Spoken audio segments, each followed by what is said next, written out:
University, Kenya. The class of 2024 now joins the distinguished ranks of previous cohorts who have passed through the esteemed institution and gone on to serve our nation diligently and effectively. I am proud of this opportunity to address the dedicated men and women who have applied themselves to the pursuit of knowledge in furtherance of their patriotic service to our nation. This ceremony is not merely an academic milestone. It represents a pivotal step in our collective effort to strengthen Kenya's defense and security framework. In you, we witness the spirit of commitment to the transformation and progress of our nation, including that of our region and the world at large. As we celebrate your achievements, we also take this opportunity to reflect on the broader vision that unites us, our collective aspirations for a secure, resilient, and rapidly developing Kenya that contributes to a united, peaceful, and prosperous Africa. The Africa Union's Agenda 2063 inspires us with its Pan-African vision of a continent that is integrated, self-reliant, and influential in the global stage. And I am very proud of the diversity that I see of the graduates in this university. Defense and security are fundamental to achieving this vision, and your role as professionals in the national and regional defense, peace, and security sector is central to its fulfillment. The work undertaken at the National Defense University Kenya reinforces our country's credentials as a robust anchor of stability in our region and beyond. We are at a critical juncture, globally, regionally, and at home, where the demand for making difficult and complex decisions has never been greater in addressing urgent challenges and complex problems. For this reason, I encourage you to embrace continuous learning, the humility to remain teachable, and adapt and cultivate a deep appreciation for innovation to sustain your capability for this high calling. As is now well understood, defense extends beyond safeguarding borders to encompass strategies for understanding and managing the multifaceted drivers of insecurity. Security, therefore, must involve fostering stability, economic growth, and the partnership required to address global challenges effectively.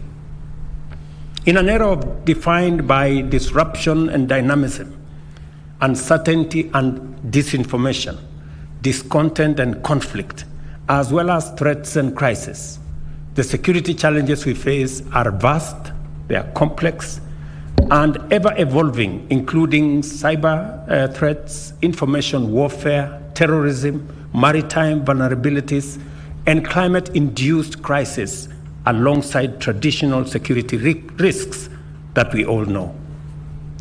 Addressing these challenges demands the ability to track rapidly changing dynamics, analyze them using clear evidence and accurate data, evaluate options from a multidimensional perspective, and implement strategies informed by multidisciplinary learning.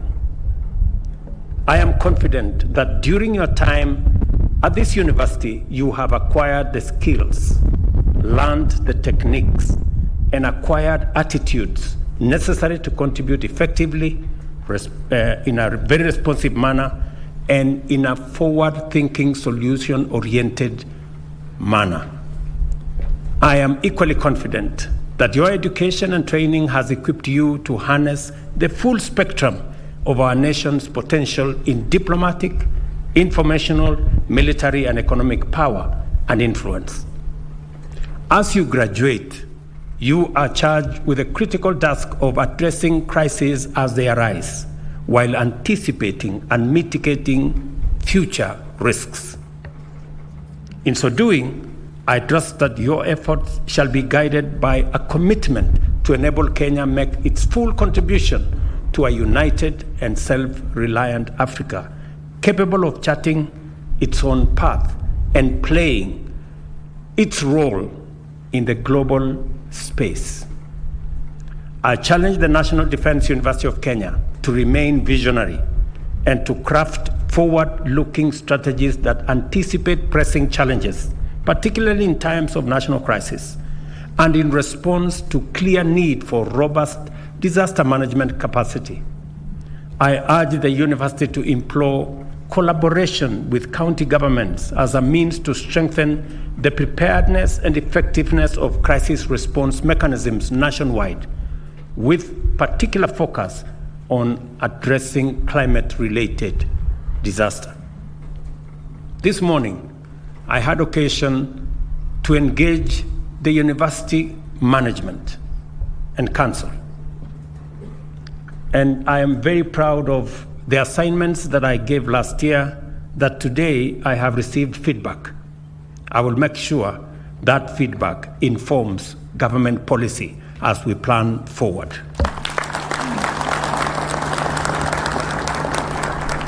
However, because I have the privilege of being Chancellor of this university, I have another 2 assignments. One assignment is on matters of our nation and where we stand today, especially on matters related to the young people of our nation. And my assignment to this university, and I'm asking this time round that you work in collaboration with your partners and other universities, is to examine for us in the matters relating to our young people, what is the place of parents? What is the place of family? What is the place of society? What is the place of religion in bringing up a morally upright, patriotic citizenry, so that we can better understand the breakdown that leads into young people committing femicide, the moral challenge we have in families where family members end up being a threat to themselves, and where society has adopted a defiant, belligerent posture.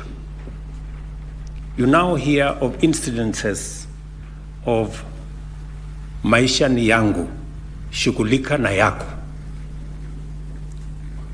Where does that leave family, society, community, religion, tradition, and culture? My second assignment is on information. There is an avalanche of information. As I said yesterday, because of the different spaces of available information, it is much more easy today to inform the public, to educate the public, to even entertain the public. But also, equally, it is much more easy to misinform the public, to disinform the public, for fake news to travel miles before you know what the truth is.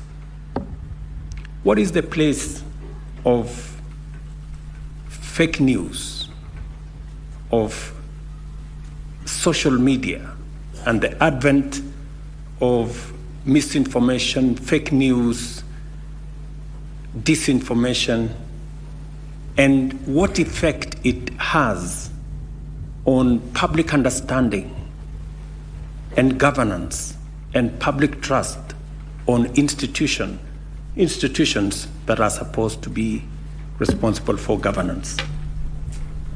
I'm sure these are issues that are of importance and requires intellectual discourse, intellectual interrogation to give us pathways for us to chart going into the future. In today's interconnected world, risks and threats easily escalate into global crises and disasters. However, our collective and individual security can be significantly enhanced through partnership and strategic alliances. Challenges such as climate change, transitional crime, cross-border terrorism, and instability driven by scarcity or economic crises often transcend borders. Kenya's security depends on the strength of our collaborative framework with regional neighbors and global allies. Fostering dynamic and responsive partnership frameworks that promote mutual respect, shared security, and inclusive prosperity calls for strategic capacity that I urge you, as graduates of this great university, to develop. I am encouraged by the university's leadership in fostering such alliances, as exemplified by initiatives like the Senior Professional Military Education Commandants Forum, which brings together military leaders from across Africa to share insights and best practices. This kind of collaboration must be expanded and deepened to include a broader range of professionals and organizations, thereby enhancing our collective capability to address emerging security threats. There can no longer be any doubt that in the 21st century, technology underpins our defense strategies. Consequently, it is imperative that this university moves with urgency to establish itself firmly as a hub of security-related research and innovation, so as to consolidate Kenya's military capabilities while developing valuable technologies with broad civilian value. Cybersecurity, artificial intelligence, robotics, automation, and advanced data systems must become fundamental pillars of our national defense strategy and capabilities. I challenge the class of 2024 and the entire student body to lead in adopting and deploying these transformative technologies, not only for the national defense, but also to drive economic growth, modernize infrastructure, and uplift our society. The bottom-up economic transformation agenda offers the university opportunities to channel Kenya's young talent into emerging fields, fostering innovation and contributing to national development. As digital natives, our young people hold the key to transforming productivity through technology, and the university should collaborate with government ministries and agencies to harness this tremendous potential. Kenya recognizes that people are the cornerstone of national security. This means that an effective defense strategy relies on the contribution of skilled, ready, and ethical personnel. I reaffirm my commitment to ensuring that our defense forces receive the training, equipment, and support they need to excel and play their part in national growth. The National Defense University of Kenya, for its part, must continue to shape leaders of integrity, resilience, and adaptability, a job that you're already doing very well, and congratulations to this university for what you're doing. Under the bottom-up economic transformation plan, our security philosophy is defined not merely as the absence of conflict, but the presence of opportunity. By implication, therefore, our conception of security is intertwined with our ambition for economic development, governance, and the empowerment of all citizens, with special focus on youth, on women, and those who come from vulnerable situations. An inclusive approach True security not only strengthens the social fabric, but also underpins national resilience that is collective and that carries everybody on board. As you proceed to take up your new roles, I urge you to always bear in mind that you are part of a greater patriotic movement dedicated to the realization of our collective vision for a secure and prosperous Kenya within a peaceful and prosperous Africa. Your time at this university has prepared, motivated, and equipped you to defend our national sovereignty, safeguard its transformation, and champion innovation and foster collaboration. Your readiness in this respect will be summoned to action whenever challenges arise, and your true caliber will be measured in terms of your capacity to perceive crisis and challenges as opportunities to shape the future and leave a strong, positive legacy. I encourage you to uphold the tradition of excellence, integrity, and service that define the National Defence University of Kenya, and to serve the people of our nation with courage, honor, and unwavering patriotism. Play your part in elevating Africa and champion our collective aspiration for a secure and thriving continent. I also pray that your contribution finds favor with the Almighty God, and that every task you perform and every day you serve is blessed with success. On behalf of the people of Kenya, I congratulate the class of 2024 and wish you fulfilling careers defined by excellence in service and courage in the face of any challenge. Thank you very much. Congratulations to you. God bless you, and God bless our great country, Kenya. Asanteni sana. May we rise for the national anthem.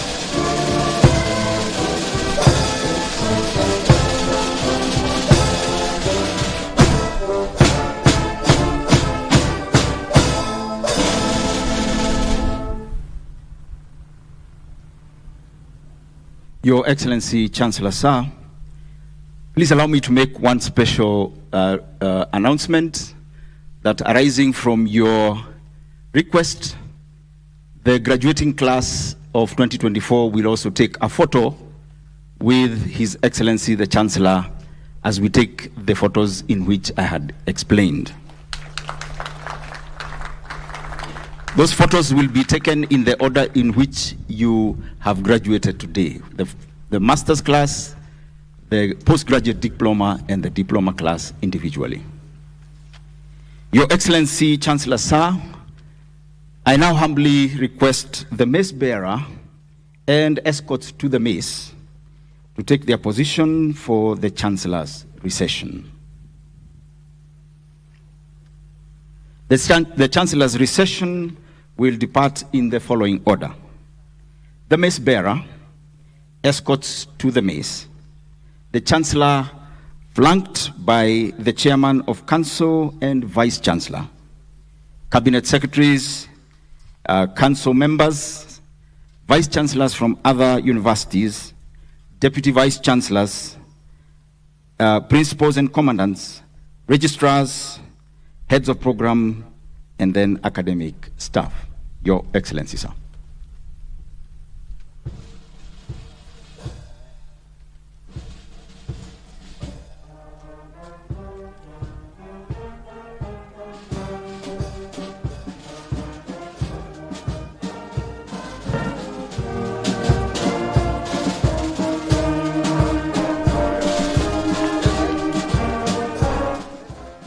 And there you have it. That is the conclusion of the graduation ceremony at the National Defence University of Kenya here in Lanet in Nakuru County, where the president and the commander-in-chief of the Kenya Defence Forces, who happens to be the chancellor of this particular university, has just concluded his speech, of course, reiterating the role of this particular university in matters security, securing the security of the country, and of course the security of the continent at large. And of course the president saying that the knowledge and skills impacted by the men and women who have just graduated, and of course men and women who will continue to learn and graduate from this particular institution, that they will be very, very fundamental in as far as matters pertaining the security of the country. And of course we've had 4